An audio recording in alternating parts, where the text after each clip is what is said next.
예, 오늘은 사순절 네 번째 주일입니다. 이제 우리 다 함께 자리에서 일어나셔서 조용히 기도하심으로 사순절 네 번째 주일 공동 예배를 하나님께 드리겠습니다.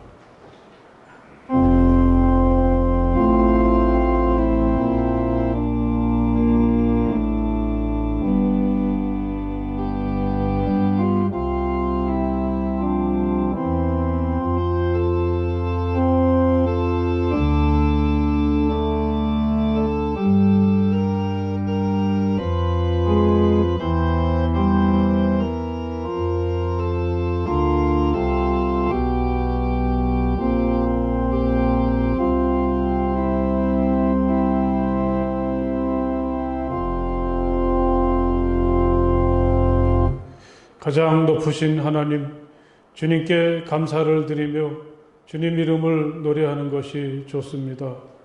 아침에 주님의 사랑을 알리며 밤마다 주님의 성실하심을 알리는 일이 좋습니다. 열줄 현악기와 검은고를 타며 수금가락에 맞추어서 노래하는 것이 좋습니다. 주님께서 하신 일을 생각하면 기쁩니다. 손수 이루신 업적을 기억하면서 환성을 올립니다. 아멘.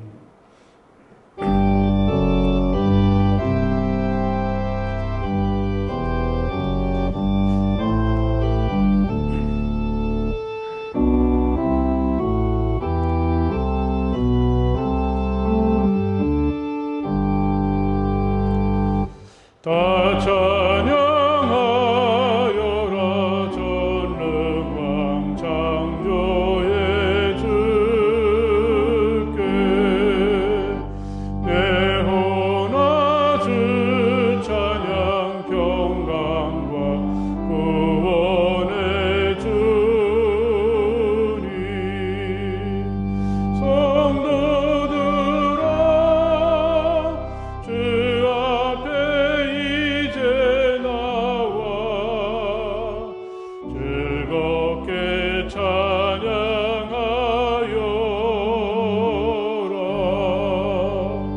다 찬양하여라. 놀라운 만유의 주께 포근한 날개 밑 늘 품어주시는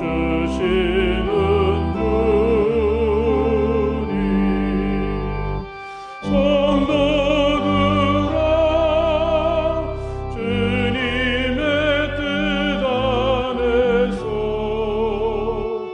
내 소원 다 이루리라. 다 찬양하여라. 온 몸과 마음을 바쳐 이 세상 만물이 주 앞에 다 나와 찬양. 성도들아 기쁘게 소리 높여 영원히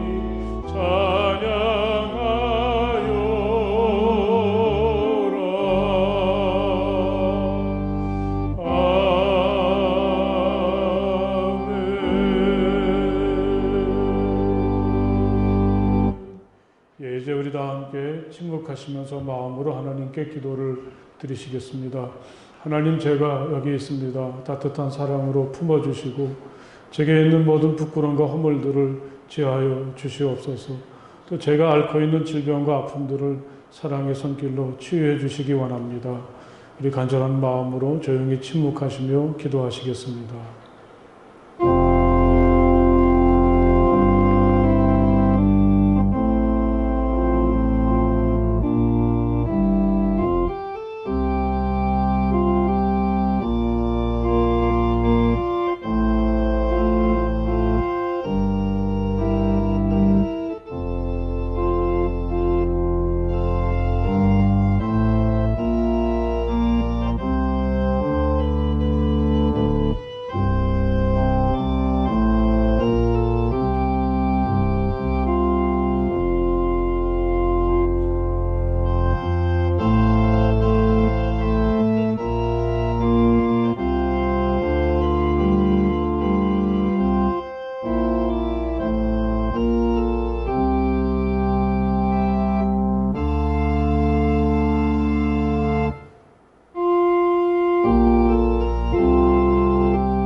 하나님께서 우리에게 주시는 평화와 위로의 말씀을 들으십시오.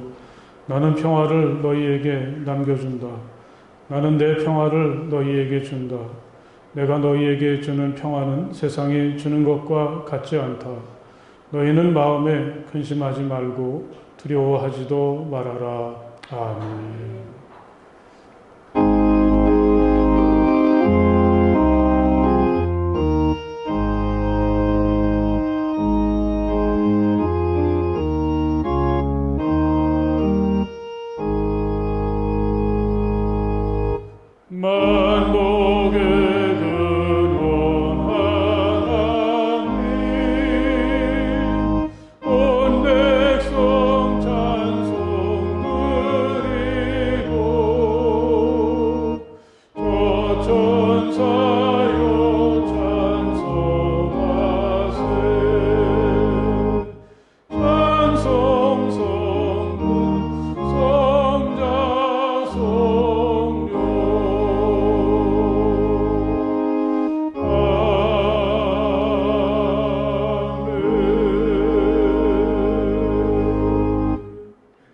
다 자리에 앉으시겠습니다.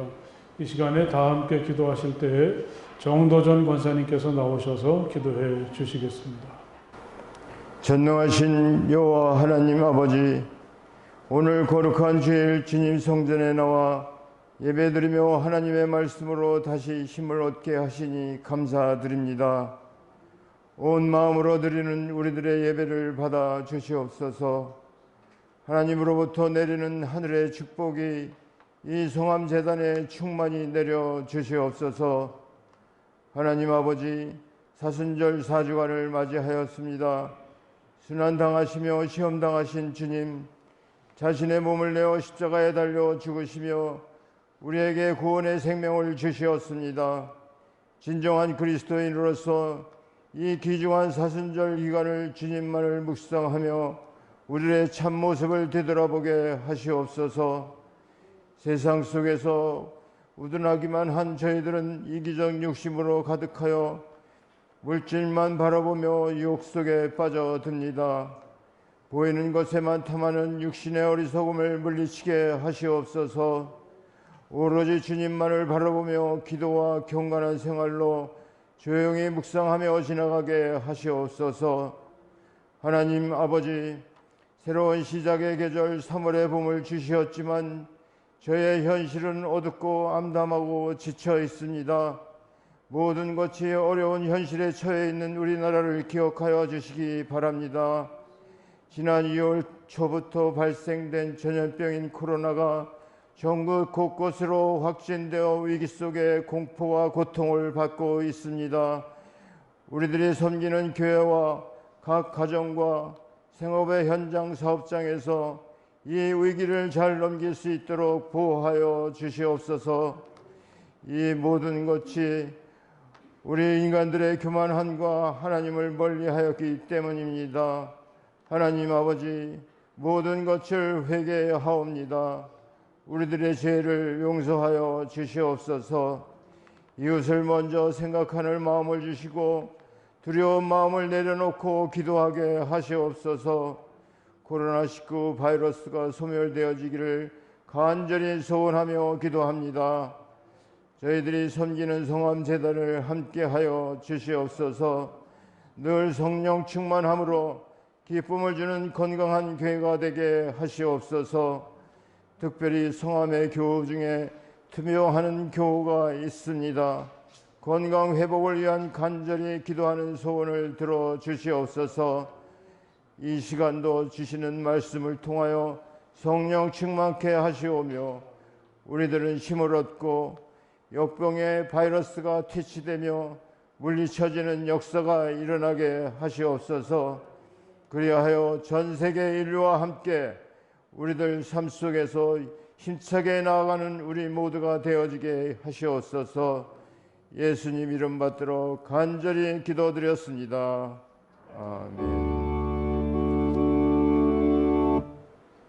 예, 오늘 하나님의 말씀은 요한복음서의 말씀이 되겠습니다. 요한복음서 9장 1절에서부터 12절까지의 말씀을 다 찾으시기 바랍니다. 요한복음서 9장 1절에서부터 12절까지의 말씀입니다. 이제 제가 봉독하겠습니다. 예수께서 가시다가 날 때부터 눈먼 사람을 보셨다. 제자들이 예수께 물었다. 선생님, 이 사람이 눈먼 사람으로 태어난 것이 누구의 죄 때문입니까? 이 사람의 죄입니까? 부모의 죄입니까? 예수께서 대답하셨다. 이 사람이 죄를 지은 것도 아니요 그의 부모가 죄를 지은 것도 아니다. 하나님께서 하시는 일들을 그에게서 드러내시려는 것이다. 우리는 나를 보내신 분의 일을 낮 동안에 해야 한다. 아무도 일할 수 없는 밤이 곧 온다. 내가 세상에 있는 동안 나는 세상의 빛이다. 예수께서 이 말씀을 하신 뒤에 땅에 침을 뱉어서 그것으로 진흙을 개어 그의 눈에 바르시고 그에게 실로암 못으로 가서 씻으라고 말씀하셨다. 실로암은 번역하면 보냄을 받았다는 뜻이다. 그 눈먼 사람이 가서 씻고 눈이 밝아져서 돌아갔다. 이웃 사람들과 그가 전에 거지인 것을 보아온 사람들이 말하기를 이 사람은 앉아서 구걸하던 사람이 아니냐 하였다. 다른 사람들 가운데는 이 사람이 그 사람이다 하고 말하는 사람도 더러 있었고 또 더러는 그가 아니라 그와 비슷한 사람이다 하고 말하기도 하였다. 그런데 눈을 뜨게 된 그 사람은 내가 바로 그 사람이요 하고 말하였다. 사람들이 그에게 물었다. 그러면 어떻게 눈을 뜨게 되었어? 그가 대답하였다. 예수라는 사람이 진흙을 개어 내 눈에 바르고 나더러 실로암에 가서 씻으라고 하였어. 그래서 내가 가서 씻었더니 보게 되었어. 사람들이 눈을 뜨게 된 사람에게 묻기를 그 사람이 어디에 있어 하니 그는 모르겠어 하고 대답하였다. 아멘. 참 맑고 화창한 주일의 아침입니다. 오늘 이 아침에 주님 앞에 나와서 예배드리는 여러분들, 또 가정에서 영상을 통해서 하나님께 예배하는 우리 모든 성함의 가족들에게 하나님의 평화가 가득하시기를 간절히 바랍니다. 제 사정상 멀리 떨어져 계신데 한번 눈으로라도 맞추시면서 하나님의 평화 인사를 서로 나눠보십시오. 하나님의 평화가 함께 하시길 바랍니다. 코로나 바이러스 때문에 참 우리가 두렵고 어수선한 오늘이지만 교회에서는 요즘 시간이 예수님의 십자가를 바라보는 사순절인 것을 우리가 잘 알고 있습니다. 벌써 4번째 주일이 되었습니다. 요즘과 같은 시기에 사순절은 그래서 더욱 소중한 것 같습니다. 이번 사순절엔 특별히 넉 주간 동안 요한복음서의 말씀을 계속해서 읽고 있습니다. 2주 전엔 니고데모가 예수를 찾아온 이야기를 읽었고 지난주엔 수가성 우물가에서 사마리아 여성을 우리가 만났죠. 오늘은 날 때부터 눈먼 사람의 이야기가 나오고 다음 주에는 죽은 나사로가 살아나는 이야기가 우리를 기다리고 있습니다. 저는 그렇게 이 말씀들을 매 주일마다 읽으면서 그런 확신을 가지게 됩니다. 니고데모나 사마리아 여성이나 눈먼 채로 태어난 오늘의 주인공인 이 사람이나 심지어는 죽은 나사로의 이야기를 거듭해서 나누다 보면 처음에는 이 사람과 내가 무슨 상관이 있을까 그런 생각을 할지 모르지만 이게 나로구나, 이게 나의 이야기야 하고 와닿는 순간이 있습니다. 그리고 예수님과의 아주 특별한 경험은 오늘의 불안과 어려움을 넘어서는 소중한 힘이 될 줄로 믿습니다. 오늘 일어난 일은 네 복음서에 다 나옵니다. 이 일이 일어난 시기와 장소가 조금 다르기도 하겠지만 요한복음서에는 두드러진 차이점이 있습니다. 다른 복음서에서는 눈먼 사람들의 강력한 의지와 간절함이 있었습니다. 길가에 앉아서 구걸을 하다가 예수가 지나가신다는 이야기를 들었을 때 그들은 예수를 향해서 크게 소리를 지르면서 간청하죠. 제 눈을 보게 해 주십시오. 주변의 사람들이 입을 다물고 가만히 있으라고 해도 그들은 더 크게 예수에게 소리를 질렀고 마침내 소원이 이루어지게 됩니다. 그런데 오늘 말씀을 읽어보면 정작 장본인은 가만히 있지 않습니까? 예수를 향해서 큰 소리로 간청하지도 않고 예수와 제자들이 자기에 대해서 심각한 이야기를 나눌 때에도 그것을 아는지 모르는지 그냥 가만히 있을 뿐입니다. 예수가 그의 눈을 손으로 어루만져 주시고 실로암 못에 가서 씻어라 그렇게 말씀하시니까 비로소 그때 그가 움직이게 됩니다. 오히려 그의 진짜 이야기는 그가 눈을 떠서 보게 된 다음에 일어났습니다. 사람들은 믿을 수가 없었죠. 어떻게 이 사람이 눈을 뜨게 되었는지. 그렇게 한 사람이 바로 나사렛 예수란 사실을 알게 되었을 때 바리새파 사람들을 중심으로 그를 탄압하기 시작했습니다. 마침 그날이 안식일이었는데요. 그걸 빌미 삼아서 안식일의 율법을 지키지 않는 예수는 죄가 있는 사람이라고 비방을 합니다. 그는 가만히 있을 수가 없었습니다. 자기 눈을 어루만져 주시고 보게 해주신 분이 어떻게 죄인이 될 수가 있겠는가? 그는 담대하게 사람들에게 예수를 이야기하기 시작했습니다. 바리새인들은 그의 부모를 협박해서 이 사람의 입을 다물려고 했지만 그것도 통하지 않았습니다. 그분은 죄인이 아니라 하나님이 보내주신 분이라고 단호하게 고백했습니다. 마침내 그는 바리새인들에게 쫓겨나게 되고 말았습니다. 그 시대에 공동체에서 쫓겨나게 된다는 것은 모든 위험에 노출되어서 살아가게 된다는 것을 뜻하죠. 초대교회에 많은 그리스도인들이 이런 고통을 겪게 됩니다. 그가 쫓겨났다는 소식을 들었을 때 예수가 다시 그를 찾아옵니다. 예수는 그에게 자신이 누구인지, 자신이 바로 하나님께서 보내신 인자 메시아라는 것을 드러내셨습니다. 주님, 내가 믿습니다. 그는 비로소 메시아이신 예수를 자기 눈으로 보았고 그에게 엎드려서 절하면서 경배하는 인생 최고의 순간을 맞이하게 됩니다. 이 요한복음의 특별함은 바로 여기에 있다고 하겠습니다. 이 사람은 예수가 자기 곁을 지나가시는 데도 또 예수와 제자들이 자기에 대해서 이야기하는 중에도 이렇다 할 반응이 없습니다. 그의 진가가 드러나게 된 것은 예수를 통해 눈을 뜨고 보게 된 다음이죠. 내가 바로 그 사람이요. 예수가 자기에게 어떻게 하셨는지 사람들에게 당당하게 고백을 합니다. 여러분, 우리는 어떻습니까? 우리가 목소리를 높이고 간절함으로 예수에게 다가설 때는 언제입니까? 우리는 대부분 우리에게 뭐가 필요할 때 주님이 도와주셔야만 일이 풀린다고 믿게 될 때 간절해지죠. 그때는 주변의 사람들이 아무리 말려도 우리를 붙잡을 수가 없습니다. 그리고 그 기회가 찾아오면 우리는 마가복음서에 나오는 소경거지 바디메오처럼 걷어지시라도 벗어던지지 않습니까? 그래서 어떤가요? 우리네 삶에 어떤 변화가 일어납니까? 그 후에 우리는 어떻게 합니까? 예수로 인해서 용기가 필요한 시간에 내가 바로 그 사람이요, 이렇게 담대하고 용기 있게 주님을 고백하며 살아가고 있는지요?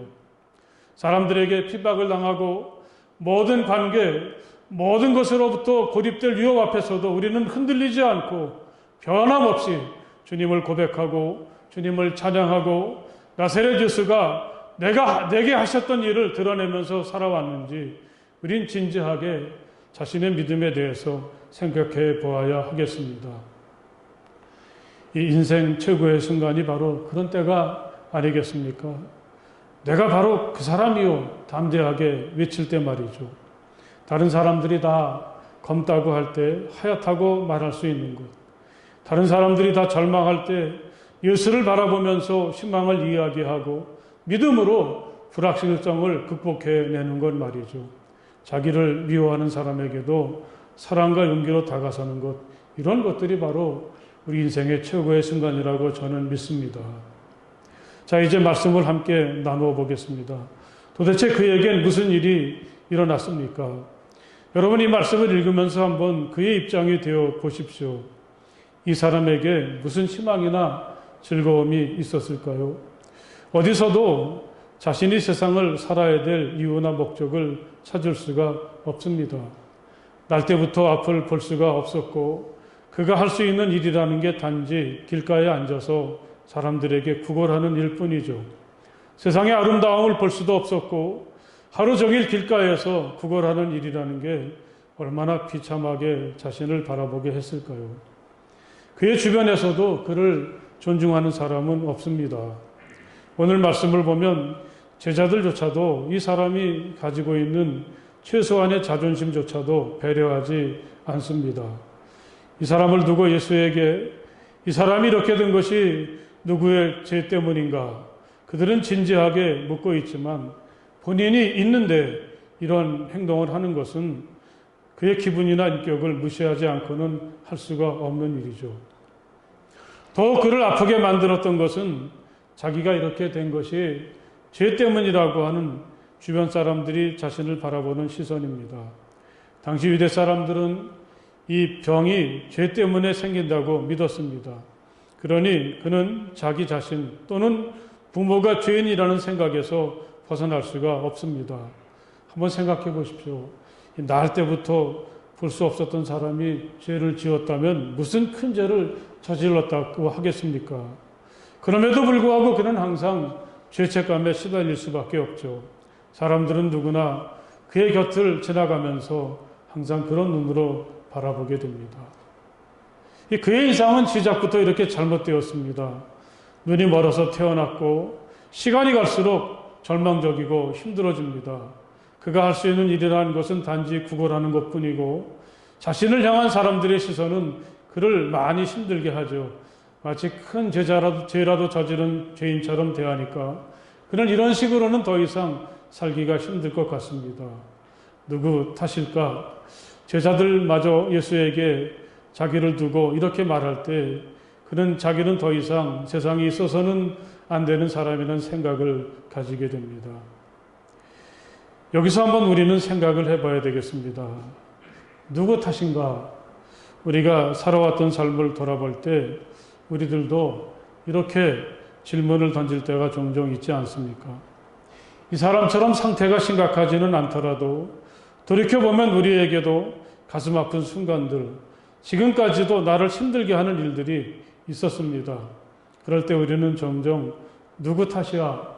아무 것 때문에 내가 이렇게 되었어. 이런 식으로 다른 사람을 원망하면서 과거에서 헤어나오지 못할 때가 많이 있지 않습니까? 자, 그런데 예수는 그의 길을 의심할 만큼 놀라운 말씀을 하십니다. 이 사람이 죄를 지은 것도 아니고 그의 부모가 죄를 지은 것도 아니다. 예수의 말씀은 참 놀랍지 않습니까? 이런 말을 할 수 있는 분은 예수뿐이죠. 그래서 예수는 우리의 그리스도가 되십니다. 누구를 탓하지 말아라. 너의 불행에 대해서, 내가 겪는 아픔에 대해서 있는 그대로의 너를 인정하고 받아들이고 새로운 눈으로 너의 현실을 바라보아라. 저는 주님의 말씀을 이렇게 읽어보았습니다. 문득 이 대목에서 욥을 생각하게 되었습니다. 욥은 자기에게 그런 불행이 닥쳤을 때 그 이유가 참 궁금했습니다. 자기보다 악하게 살던 사람들도 이렇게 불행하지는 않았는데 하나님을 열심히 잘 믿었던 나에게 왜 이런 일이 닥쳤을까? 그는 하나님께 단 한마디라도 그 이유를 말씀해 달라고 간청을 했습니다. 하지만 하나님은 거기에 대해서는 전혀 말씀하시지 않았습니다. 왜냐고 묻지를 말아라. 이게 바로 욥에게 주시는 하나님의 충고인 거죠. 대신 하나님은 욥에게 직접 나타나셨습니다. 나는 하나님이다. 욥은 그것으로 충분했습니다. 살아가면서 우리에게 늘 그런 물음이 꼬리를 물고 이어집니다. 누구 탓이냐? 왜 내게 이런 불행이 닥쳤느냐? 여기에만 집착하기엔 우리의 인생은 너무나 짧지 않습니까? 아무리 냉철하게 객관적으로 판단을 하려고 하지만 또 이런 일은 우리의 영역을 넘어서는 일이기도 합니다. 하나님은 우리에게 처음부터 선악을 구분하는 나무의 열매는 허락하지 않으셨습니다. 섣불리 판단하지 말아라. 누구의 탓이라고 규정하지 말아라. 그것보다 우리 인생엔 더 중요한 게 있어. 주님은 이 사람에게 또 우리에게 과거에 얽매이지 말고 다른 곳을 바라보게 하십니다. 하나님께서 하시는 일들을 그에게서 드러내시려는 것이다. 예수는 이렇게 말씀을 하십니다. 이건 정말 엄청난 충격입니다. 이제 곧 그를 향해서 가졌던 생각을 완전히 뒤집는 말씀이죠. 누구 탓일까? 누구의 죄 때문일까? 그를 자신도 그렇고 주변 사람들도 이런 시선으로 바라볼 때 그는 하나님과는 전혀 상관이 없는 사람이죠. 그렇지 않고서 어떻게 이런 모습으로 태어나고 살아갈 수가 있겠습니까? 그런데 예수님은 말씀을 하십니다. 이 사람도 하나님의 은혜 속에서 태어난 사람이고 하나님께서 필요로 하시는 사람이다. 하나님은 이 사람을 통해서 오직 이 사람을 통해서만 이루려고 하시는 일을 계획하고 계시다. 이 말씀을 들었을 때 이 사람의 마음이 어떠했겠습니까? 비록 과거가 완전히 지워질 수는 없지만 자신의 오늘과 내일을 주님의 말씀 앞에서 다시 바라볼 수가 있게 되었습니다. 그동안의 시간이 캄캄한 어둠이 지배하는 인생이었다면 이제 이 주님의 말씀을 통해서 밝은 빛이 조금씩 비춰온다고 하겠습니다. 자신의 앞날에 대해서 궁금한 게 생기고 희망이 떠오르게 됩니다.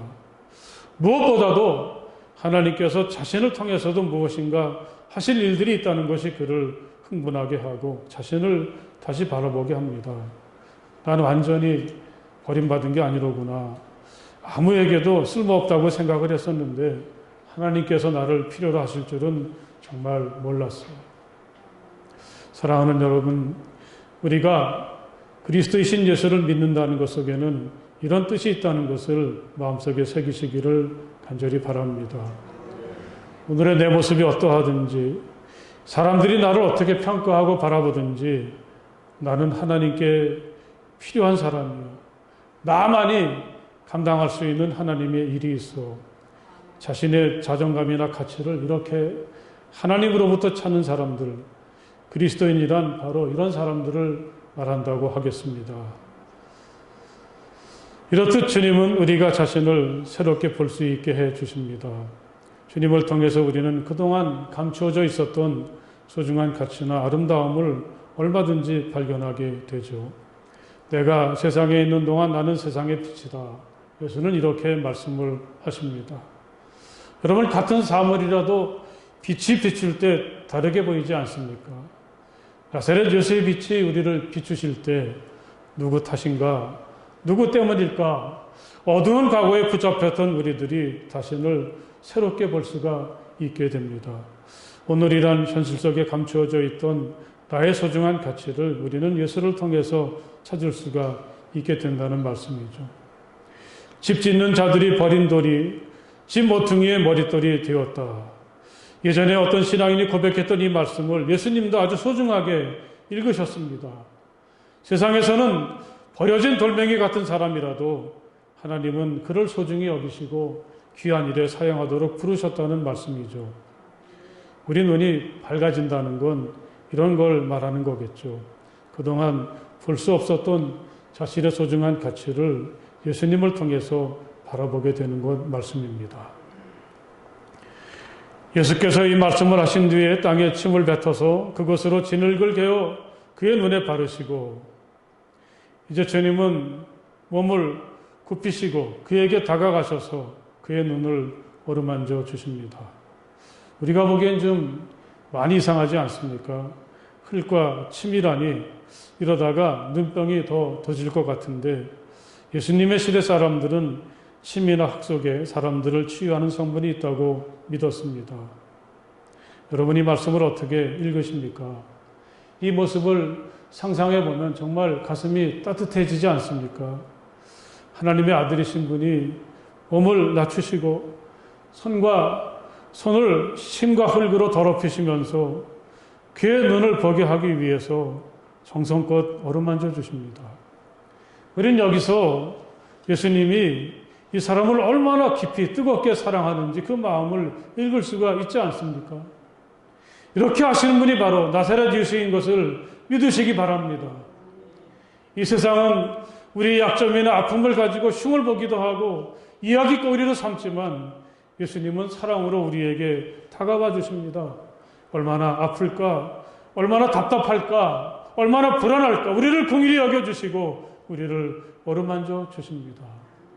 오늘 이 아침에도 주님의 어루만져 주심이 여러분에게 함께 하시기를 간절히 바랍니다. 그래서 주님의 은혜를 통해서 우리 아픔과 질병과 상처가 치유되는 은혜가 나타나기를 간절히 바랍니다. 그는 어떤 기분이었을까요? 이제껏 자기에게 이렇게 하시는 분은 없었습니다. 대부분의 사람들이 그저 먼 발치에서 동전을 던져주고 뿔뿔이 헤어졌겠죠. 이렇게 자기를 위로하고 격려하시는 말씀을 해주시고 그것도 모자라서 신이 자신의 눈을 어루만져 주시니 이 사람은 얼마나 감격했을까요? 다른 사람도 아니고 하나님의 아들이신 분이 이렇게 하시다니 살아있는 동안 이런 감격스러운 일을 경험할 줄은 꿈에도 몰랐습니다. 오늘 이 순간 그가 예수를 통해서 느꼈던 이 사랑은 이미 그의 마음의 눈을 활짝 열어주었습니다. 이제 그는 더 이상 슬프지도 않고 억울하지도 않고 누구 탓도 하지 않고 남은 시간을 살아갈 수가 있게 되었습니다. 실로암 못으로 가서 씻으라. 예수는 그에게 마지막으로 말씀을 하셨습니다. 이 실로암 연못은 예루살렘 사람들의 식수를 저장해 두었던 연못인데 보냄을 받았다는 뜻을 가지고 있습니다. 눈에 침으로 적신 흙을 발랐으니 그것을 씻어낼 물이 필요하겠지만 꼭 실로암 연못이 아니더라도 물이 있었겠죠. 예수가 그 사람에게 꼭 실로암 못에 가서 씻으라 그렇게 하신 까닭은 그 연못이란 말이 가진 뜻이 소중해서라고 읽을 수가 있겠습니다. 보내심을 받았다. 이 말씀 말이죠. 너는 보내심을 받은 사람이다. 주님은 그에게 이렇게 말씀을 하십니다. 주님은 자신도 보내심을 받은 자라고 이해하셨습니다. 오늘 4절에 보면 우리는 나를 보내신 분의 일을 낮 동안에 해야 한다. 그렇게 말씀하시는데 이 부분에서 나는 우리로도 읽을 수가 있다고 설명이 되어 있죠. 예수님도 그렇고 그를 따르는 사람들은 누구나 자신을 가리켜서 보내심을 받은 사람으로 받아들이는 사람들입니다. 예수가 이 사람을 실로암 못으로 보내실 때 보내심을 받았다는 뜻을 가진 그 연못에서 눈을 씻으면서 자기도 보내심을 받은 사람이라는 것을 깨닫게 되기를 바라시는 거죠. 이렇게 할 때 비로소 그는 눈이 완전히 밝아지게 됩니다. 사랑하는 여러분, 결국 눈이 밝아진다는 것, 그래서 날 때부터 볼 수 없었던 사람이 보게 된다는 것은 바로 그런 뜻이 담겨져 있다고 하겠습니다. 자신을 새롭게 바라보고 삶을 다시 시작하는 것을 말합니다. 자신을 항상 어둡게만 바라보았던 사람이 이 예수님을 통해서 너를 통해 하나님이 이루실 일이 있다는 말씀을 들었을 때 그는 비로소 자신의 소중한 가치에 대해서 눈을 뜨게 됩니다. 전혀 하나님의 사랑과 관계가 없다고 생각을 했었는데 예수님의 어루만져 주심을 통해서 하나님의 충만한 사랑에 비로소 눈을 뜨게 됩니다. 이 예수님의 명령을 따라서 실로암 못에서 눈을 씻는 순간 그는 자기도 하나님께서 세상에 버리신 사람이라는 사실을 깨닫게 되고 그 순간 비로소 그의 눈이 밝아지게 됩니다. 보내심을 받은 사람으로 스스로를 인식하며 사는 일은 참 고달프고 힘이 듭니다.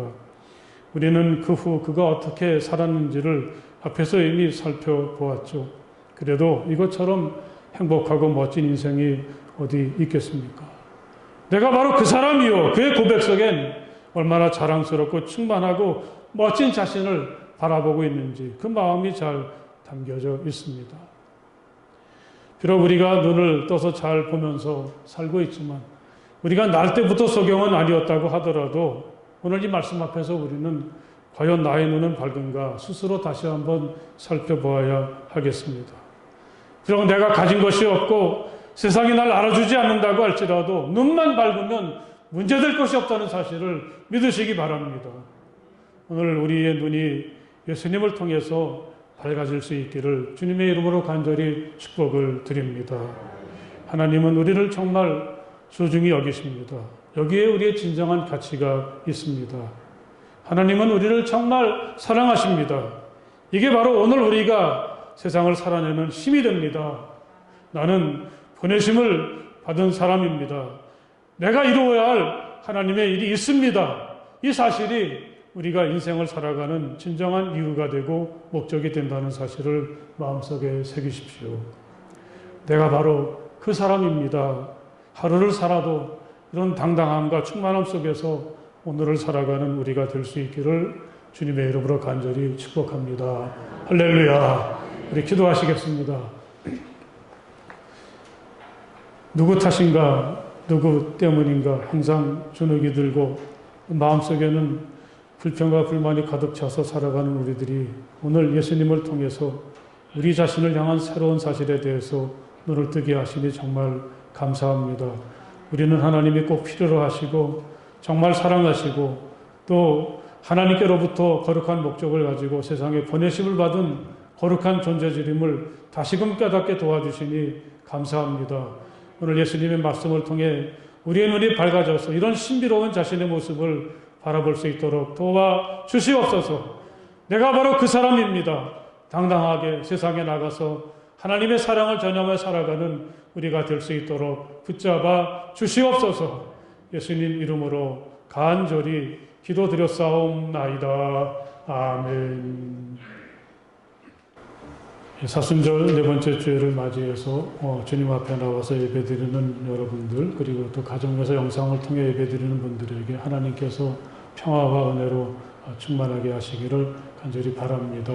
서로 간단한 목례로 하나님의 평화가 함께 하시기 바랍니다. 인사를 한번 나누어 보시죠. 이 사순절을 보내면서 특별히 여러분들이 아마 기도도 더 많이 하시고 또 기도할 때도 더 간절한 마음으로 기도하실 줄 믿습니다. 기도와 경건의 생활, 사랑의 실천에 더욱 힘쓰시고요. 수요일에는 문자로 우리가 같이 기도하고 묵상할 주제들을 전해드리는데 꼭 시간을 정해서 같이 기도하시고 묵상을 하시기 바랍니다.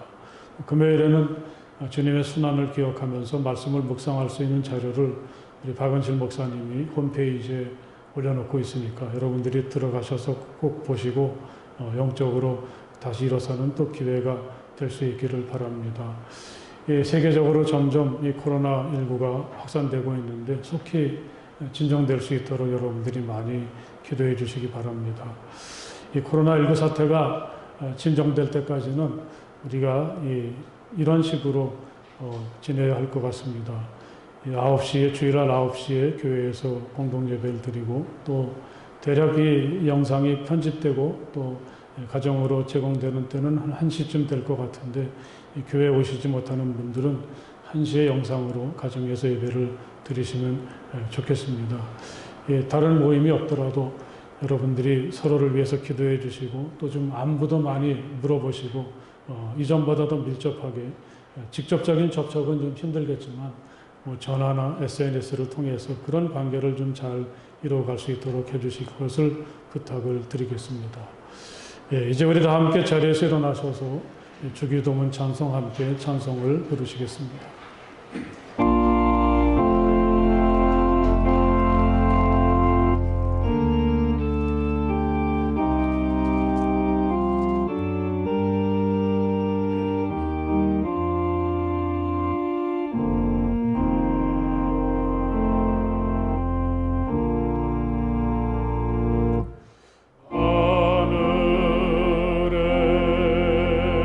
하늘에 계신 아버지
이제는 우리 주 예수 그리스도의 그 크신 은혜와 우리 아버지 하나님의 그 넓고 무한하신 사랑하심과 성령님의 감화하시고 교통하심이 마음을 다해서 우리 주님을 찬양하고 경배하는 모든 주님의 자녀들 가운데 영원토록 함께하여 주시기를 간절히 축원하옵나이다.